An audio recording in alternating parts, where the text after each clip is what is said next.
Kitab Amsal. Kata Amsal biasanya mengacu pada pepatah singkat yang menawarkan semacam hikmat. Dan kitab ini berisi banyak hikmat. Tapi hampir semuanya ada di bagian tengah kitab, yaitu di pasal 10 sampai 29. Namun ada jauh lebih banyak hal yang terkandung dalam kitab Amsal, terutama di bagian awal, pasal 1 sampai 9, dan kesimpulan pasal 30 dan 31. Kitab ini dirancang dengan sebuah pendahuluan, pasal 1 ayat 1 sampai 9, dan bagian ini menghubungkan kitab ini dengan Raja Salomo. Mari kita ingat kembali kisah dalam 1 Raja-Raja pasal 3, Salomo meminta hikmat kepada Tuhan untuk memimpin bangsa Israel dengan baik. Dan Salomo pun dikenal sebagai orang paling bijaksana di masa peradaban kuno, dan kita dapati di 1 Raja-Raja pasal 4, bahwa dia menulis ribuan amsal dan puisi, serta mengumpulkan pengetahuan tentang tumbuhan dan binatang. Jadi Salomo menjadi sumber dari tulisan-tulisan hikmat bangsa Israel. Meskipun tidak semua materi dalam kitab ini ditulis sendiri oleh Salomo. Dia adalah asal-muasal dimulainya tradisi hikmat bangsa Israel. Di bagian pendahuluan dikatakan bahwa dengan membaca kitab ini, kita juga bisa memperoleh hikmat. Nah, hikmat bagi sebagian besar dari kita berarti pengetahuan. Tetapi sebenarnya kata Ibrani, hokmah, memiliki arti lebih dari sekedar aktivitas mental, tetapi juga suatu tindakan. Jadi pikirkan tentang keahlian atau penerapan ilmu. Inilah alasannya mengapa dalam kitab Keluaran pasal 31, para seniman dan pengrajin di Israel dikatakan memiliki hokmah. Jadi tujuan dari kitab ini adalah untuk membantu kita mengembangkan seperangkat keterampilan praktis untuk hidup dengan baik di dunia milik Tuhan, dan ini terkait dengan gagasan kunci lainnya dalam pendahuluan, yaitu takut akan Tuhan. Nah, kata takut di sini bukanlah tentang teror, tetapi tentang rasa hormat yang sehat dan kekaguman kepada Tuhan, dan tentang kedudukan kita di alam semesta.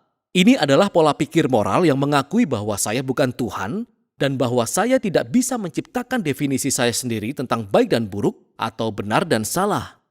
Sebaliknya, saya harus merendahkan diri di hadapan Tuhan dan menerima definisi Tuhan tentang benar dan salah, meskipun hal itu tidak nyaman untuk saya. Nah, pendahuluan ini membawa kita pada bagian besar pertama kitab ini, yaitu pasal 1 sampai 9, yang tidak berisi satu baris pendek kata-kata hikmat.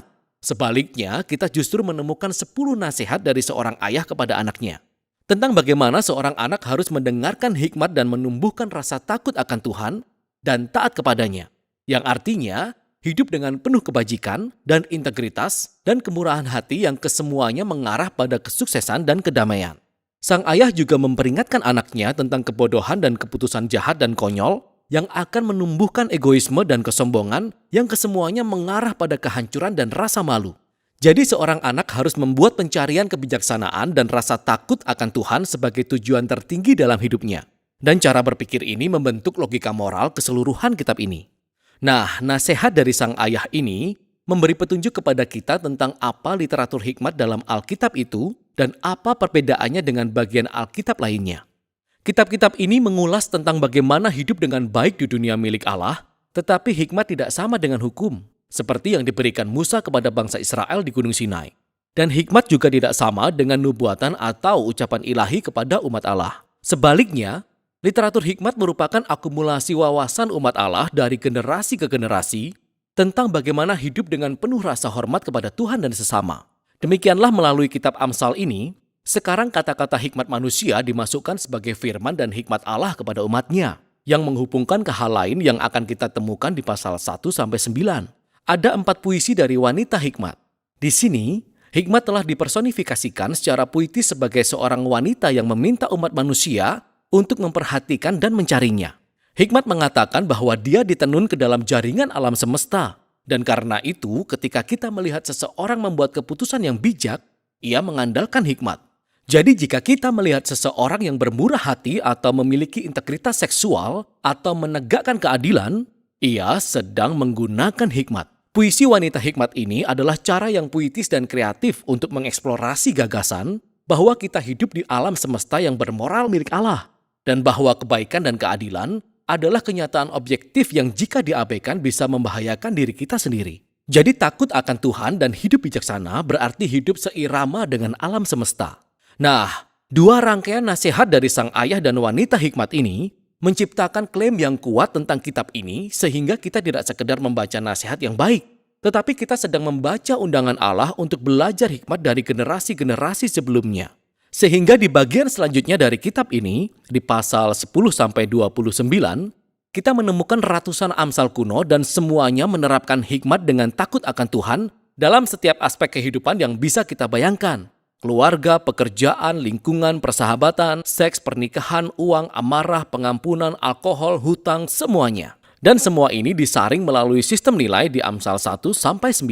Nah, semua Amsal ini sangat singkat, mudah diingat, dan sebenarnya bagian kitab ini dimaksudkan untuk menjadi sebuah referensi yang bisa kita baca berkali-kali sepanjang tahun. Dan hal ini menimbulkan masalah penting tentang bagaimana cara yang benar untuk membaca Amsal-Amsal ini. Pertama-tama, sejatinya semua Amsal adalah tentang probabilitas. Jadi kita takut akan Tuhan dan kita membuat pilihan-pilihan yang bijak dan baik, kehidupan kita kemungkinan besar akan berjalan dengan baik. Dan jika kita tidak takut akan Tuhan, kita bodoh. Kehidupan kita mungkin tidak akan berjalan dengan baik. Nah, hal itu seringkali benar tapi tidak selalu demikian. Ini menuntun kita ke poin berikutnya, yaitu bahwa Amsal-Amsal bukanlah janji-janji, bukanlah rumus-rumus kesuksesan. Jadi beberapa Amsal misalnya, takut akan Tuhan memperpanjang umur, tetapi tahun-tahun orang fasik diperpendek. Atau didiklah orang muda menurut jalan yang patut baginya, maka pada masa tuanya pun ia tidak akan menyimpang daripada jalan itu. Jadi iya, takut akan Tuhan dan menjadi orang yang bermoral sepertinya akan memperpanjang hidup kita. Dan membesarkan anak-anak di rumah yang penuh kasih sayang akan membentuk mereka menjadi orang yang baik. Tapi tidak ada jaminan untuk itu. Banyak hal bisa dan seringkali berjalan keliru dalam dunia kita. Dan terakhir, Amsal berfokus pada peraturan umum dan bukan pada hal-hal pengecualian yang sangat banyak jumlahnya. Dan kitab-kitab hikmat sebenarnya tidak mengabaikan hal itu. Pengecualiannya terdapat pada kitab-kitab hikmat lainnya, yaitu Ayub dan Pengkhotbah. Dan secara serempak, kitab-kitab ini mengakui bahwa hidup itu terlalu rumit untuk dirumuskan secara sederhana. Karena itulah kita membutuhkan semua kitab hikmat untuk mendapatkan gambaran yang lebih besar. Ini semua menuntun ke bagian akhir kitab ini. 2 koleksi besar puisi-puisi. Puisi-puisi pertama berasal dari seorang pria bernama Agur yang memulai dengan mengakui ketidaktahuan dan kebodohannya sendiri dan kebutuhannya yang besar akan hikmat Allah. Dan kemudian Agur menemukan bahwa hikmat ilahi telah diberikan kepadanya melalui kitab suci yang mengajarkan kepadanya tentang bagaimana hidup dengan baik. Maka Agur disuguhkan kepada kita sebagai teladan bagi pembaca kitab Amsal. Seseorang yang selalu terbuka untuk mendengarkan hikmat Allah melalui kitab suci.